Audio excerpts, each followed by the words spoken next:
Hi friends, welcome back to my channel மனுவின் அறுசுவை. எல்லாரும் எப்படி இருக்கீங்க? ரொம்ப நாள் கழிச்சு ஒரு வீடியோ போடுறோம். அதுவும் ட்ரெண்டிங்காக இருக்கிற ஒரு ரெசிபியை வந்து போட வேண்டாமா? ஆமாங்க, ஈஸியாக குவிக்காக செய்கிற மாதிரி ஒரு ப்ரௌனி ரெசிபி. வாங்க பார்க்கலாம். நான் தேவையான இன்க்ரீடியன்ஸ் எடுத்து வச்சுருக்கேன். பட்டர், காஃபி பவுடர், நாட்டு சக்கரை, நார்மல் சக்கரை, அதுக்கப்புறம் வந்து பார்த்தீங்கன்னா இது கூட ஆட் பண்ண மைதா, கொக்கோ பவுடர் எல்லாமே இருக்குது. இப்போது பட்டரை வந்து மெல்ட் பண்ணி வச்சுருக்கேன். பட்டர் வந்து நார்மல் டெம்பரேச்சர் வந்ததுக்கப்புறம் கூட வந்து நாட்டு சர்க்கரையை ஆட் பண்ணிக்கோங்க. அது கூட வந்து சேம் குவான்டிட்டி வந்து சாதா சர்க்கரையை ஆட் பண்ணிக்கோங்க. மெஷர்மெண்ட் எல்லாம் டிஸ்கிரிப்ஷனில் இருக்க, மறக்காமல் செக் பண்ணிக்கோங்க.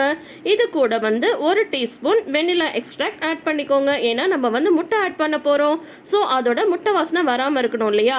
இப்போது இது எல்லாத்தையும் ஒன்றா கலந்து விட்டுக்கலாம். சர்க்கரையும் நாட்டு சர்க்கரையும் நல்லா வந்து கரைஞ்சி வரணும். கூட வந்து முட்டையை ஆட் பண்ணிவிட்டு முட்டையை நல்லா பீட் பண்ணும்போது பார்த்தீங்கன்னா அந்த சர்க்கரை, நாட்டு சர்க்கரை எல்லாமே வந்து உங்களுக்கு கரைஞ்சி வந்துடும். கை எடுக்காமல் ஒரு 5 நிமிஷம் பீட் பண்ணுங்கள். இப்போது எடுத்து வச்சுருக்கிற காஃபி டிகாஷனை ஆட் பண்ணிக்கோங்க. நார்மல் இன்ஸ்டன்ட் காஃபி பவுடர் தான் ஆட் பண்ணியிருக்கேன். நான் வந்து ப்ரூ ஆட் பண்ணியிருக்கேன். உங்களுக்கு என்ன ஃப்ளேவர் வேணுமோ நீங்கள் ஆட் பண்ணிக்கோங்க. நெக்ஸ்ட்டு கோகோ பவுடர், நெக்ஸ்ட்டு மைதா. இது எல்லாத்தையும் ஒன்றா ஒரே மாதிரி கலந்து விட்டுக்கலாம். இந்த மாதிரி ஒரே மாதிரி கலந்து விட்டுட்டு நீங்கள் வந்து இந்த மாதிரி ஒரு பிளெண்டர் வச்சு பிளெண்ட் பண்ணிக்கோங்க. அப்படி இல்லைன்னா உங்ககிட்ட ஒயர் விஸ்க் இருந்தால் அதிலே கூட நம்ம வந்து மிக்ஸ் பண்ணிக்கலாம். ரொம்ப ரொம்ப ஈஸியான ரெசிபி, ஆனால் ஃபெயிலியர் ஆகாத ரெசிபி. கண்டிப்பாக ட்ரை பண்ணி பாருங்கள். உங்களுக்கு நீங்களே ஒரு சபாஸ் போட்டுக்கலாம்.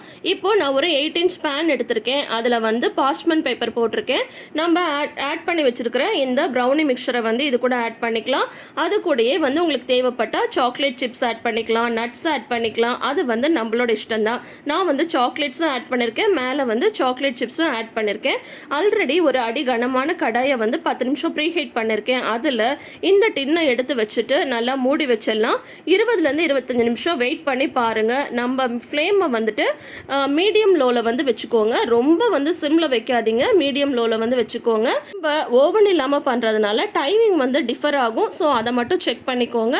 ரொம்ப நேரம் விட்டுறாதீங்க, ப்ரௌனி வந்து ஹார்ட் ஆகிடும். நல்லா ஆறுனதுக்கப்புறம் இந்த மாதிரி வந்து ப்ரௌனியை வந்து உங்களுக்கு தேவையான ஷேப்பில் வந்து கட் பண்ணிக்கோங்க. பார்த்தீங்களா எவ்வளோ அழகாக கட் ஆகுது?